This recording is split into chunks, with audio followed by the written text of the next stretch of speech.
Luxor, once part of the mythical city of Thebes, the heart of ancient Egypt. It's now a thriving tourist centre. For hundreds of years, foreigners have travelled here in search of hidden treasures. On the Nile's east bank, the temples rise majestically above the humdrum of modern life, an awesome reminder of a mighty empire. But today, Egypt's monumental heritage is at the centre of a bitter controversy. Across the river, old is being replaced by new, threatening the future of a traditional village. Ahead lies one of the most impressive temples, that of the female pharaoh Hatshepsut. The ferry comes in close to Qurna village, home to more than 1,000 families living as they have for centuries amidst the relics of their ancient ancestors.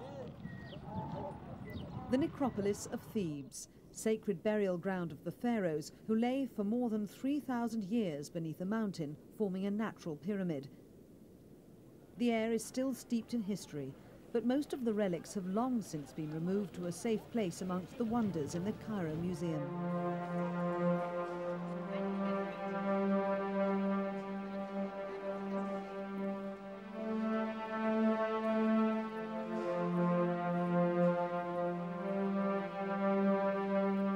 Thebes still has the tomb of Nefertari, a splendid painted tribute to a pharaoh's queen.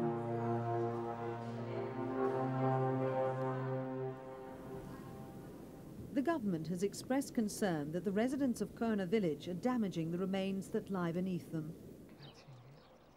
Life is not always easy. Electricity comes and goes. This is barren land.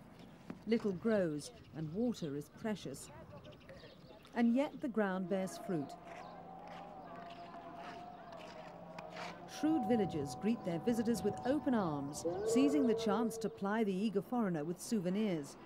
Officials have found signs that alongside the legitimate tourist business, another more lucrative but illegal trade is going on underground. The government has bulldozed 100 houses so far in a campaign against suspected grave robbers. A tunnel was found on one site leading directly to this tomb below. Villagers fear the deviousness of some may cause them all to be evicted. People used to rob the antiquities since long time.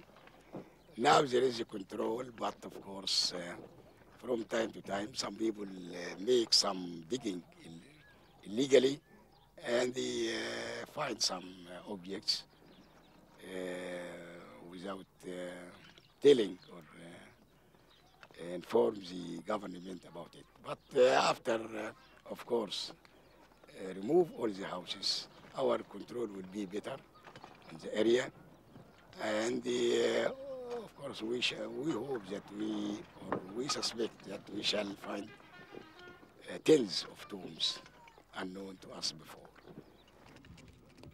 A brand new village awaits the reluctant villagers in a somewhat remote spot 2 kilometers away. Its concrete houses are smaller and swelteringly hot. This is for the save of the Egyptian monuments and this international heritage. We try to give them suitable houses in the new settlement, provided with everything, with the infrastructure, with civil services, schools, hospitals, electricity, pure water, and so on. They will find the new site better than this one. Nearby Rawaga was built in 1992 when part of Qurna was destroyed by floods. It's a long walk back to the beaten tourist track, but some are grateful for the change. My old house is there. Living is very hard from the water, from anything, because it is difficult to live in the desert. But here it is a city. It is here there is water, there is electric.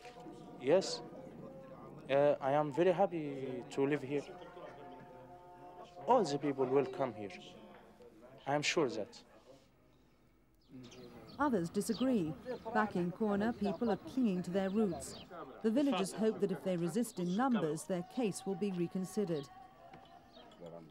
I born here, and my mother, she spent all the life here. My father, my grandmother, my grandfather, all the family, we are here. We don't have the water here, but we carry the water nearby. We have a little camion, you know, with the donkey we get the water. It's very easy for us. The electric is very good, so we have no problem here. We live, we are very happy with our life here. Yeah. The wealthy er-Rassul family are particularly attached. They're descended from those who found the secret cache of royal mummies more than a century ago. Nubi Hussein Abd explained that it was his great-grandfather and great-uncles who discovered the deep cleft in the cliffs of Thebes, where the embalmed bodies of some 40 pharaohs had been hidden almost 3,000 years ago to protect them from grave robbers. His grandfather too played a part in making history by helping Howard Carter in 1922 to find Egypt's most famous tomb, that of Tutankhamun. It seems some of today's generations feel they need as much protection as the monuments of their ancient forefathers.